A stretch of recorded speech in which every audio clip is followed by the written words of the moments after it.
Students, today we will see Civics subject Standard 7th.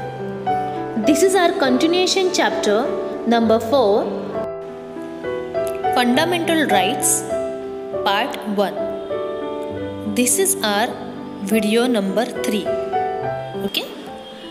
This is our second point, right to liberty. Students, we have seen first point in first video, right to equality. Today we will continue second, right to liberty. Okay, so this is a very important right given by the Constitution. It gives a guarantee of all the freedoms necessary from the point of view of the individual. As Indian citizens, we have the right to freedom of speech and expression, freedom to assemble peaceably, freedom to form associations or unions, freedom to move freely throughout the territory of India, freedom to reside and settle in any part of territory of India, freedom to practice any lawful profession or to carry on any occupation, trade or business of one's choice. The right to liberty in the Constitution has guaranteed us the freedom of speech and movement, and it has also provided us security to keep us safe. This legal protection has been given to everybody equally. It is not denied to anybody. For example, we all have a right to life. It appears to be simple, but it has a deep significance. It implies getting a guarantee to live, availability of a conducive environment for living. Nobody can take away another's life. No person can be arrested and detained without any reason. The right to liberty now also includes the right to education. All children between 6 and 14 years of age are entitled to get education as a fundamental right. This ensures that no child will be deprived of education. Okay, now let's see what is exactly right to liberty. Along with the right to life, the right to liberty is one of the most fundamental human rights. The right to liberty is the right of all persons to freedom of their person, freedom of movement and freedom from arbitrary detention by others.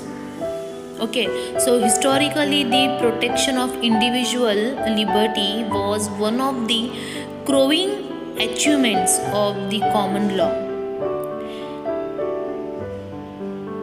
The right of habeas corpus is an ancient common law remedy designed to allow a person who is detained to challenge the lawfulness of their detention. Habeas corpus does not secure the release of a person held pursuant to a valid law. Detention on mental health grounds is authorized by law, and so is detention to prevent the transmission of infectious disease. Preventive detention orders for anti-terrorist purposes is authorized by the Commonwealth Crimes Act. Although their constitutional validity has not yet been tested. Okay, so every declaration of rights includes the right of liberty. From the clarion call of the French Revolution, liberty, equality, fraternity, to the Universal Declaration of Human Rights UDHR 1948, Article 3. Everyone has the right to life, liberty and security of a person, to the International Covenant on Civil and Political Rights ICCPR 1967. According to Article 9, everyone has the right to liberty and security of person. No one shall be subjected to arbitrary arrest or detention. Got it, everyone?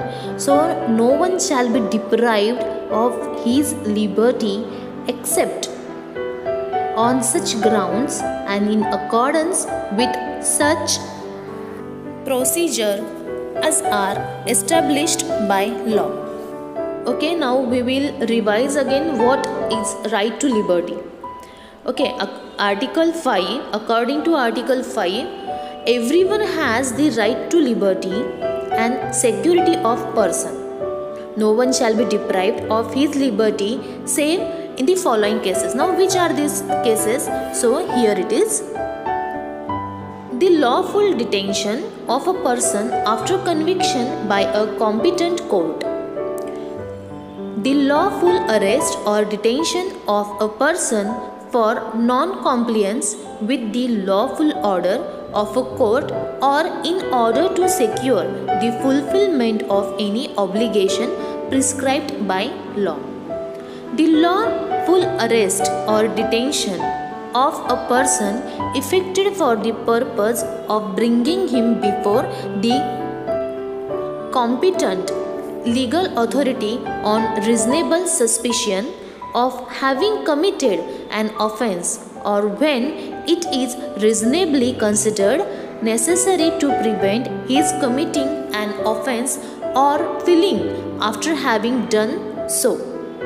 Okay, so next is the detention of a minor by lawful order for the purpose of educational supervision, or his lawful detention for the purpose of bringing him before the competent legal authority. The lawful detention of persons for the prevention of the spreading of infectious diseases, of persons of unsound mind, alcoholics or drug addicts or vagrants. Next is the lawful arrest or detention of a person to prevent his effecting an authorized entry into the country, or a person against whom action is being taken with a view to deportation or extradition. Got it, everyone? And next point is, everyone who is arrested shall be informed promptly in a language which he understands of the reasons for his arrest and of any charge against him. Understood? Now next point is, everyone arrested or detained in accordance with the provisions of paragraph, means that article is there. So article shall be brought promptly before a judge or other officer authorized by law to exercise judicial power, and shall be entitled to trial within a reasonable time or to release pending trial. That is important, everyone. Release may be conditioned by guarantees to appear for trial. Next important point is, everyone who is deprived for his liberty by arrest or detention shall be entitled to take proceedings by which the lawfulness of his detention shall be decided speedily by a court, and his release ordered if the detention is not lawful. Understood, everyone? Now next and last point is, everyone who has been the victim of arrest or detention in contravention of the provisions of this article shall have an enforceable right to compensation. So these are our rights. for getting freedom, means liberty. I hope you have understood till here. We have revised also. If you could not understand, so please listen this video again and again. End of this video, we will see what are 6 freedoms we have given by the law. Okay, so first is freedom of speech and expression. Second, freedom of assembly. Third, freedom of association. Fourth, freedom of movement. Fifth, freedom of residence. Sixth, freedom of profession and trade. Now we will see first freedom of speech and expressions. We have rights, okay, we have rights to express our views, we have rights to speech, we have to talk, we have to speak. But it doesn't mean we can talk anything against law. We have to express our views, we have to express our thought in front of everyone, but it should be lawful. Okay, it should not be against of peace. Understood? Next is freedom of assembly. You can call a same bill. You can call your meetings. Okay, but that meeting should be related to your peacefulness. Okay, that meeting will be peaceful meeting. You can assemble the people for the meeting. Got it?